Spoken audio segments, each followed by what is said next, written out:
In this video, I'm going to show you how you can easily install YouTube app on an iPhone. Be sure to watch the video to the very end so you don't make any mistakes. Let's get started, guys. And if your stuff you need to open up App Store. You need to search for the icon that looks like that on your home screens. However, if you cannot find it, first off swipe down to bring up search, and then search for App Store.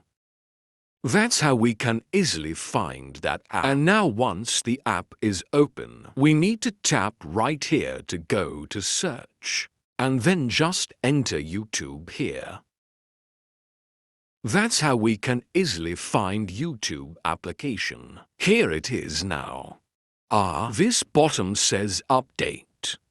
Because the app is already installed on my device. But if you don't have this app installed, it will say something like get, or instead of the button there will be a cloud icon.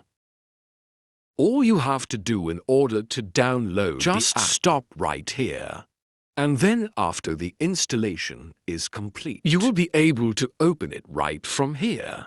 And also, on your home screen, you will see an icon of the app, and you can launch it by that icon. Basically, guys, so if this video was helpful for you, don't forget to hit the like button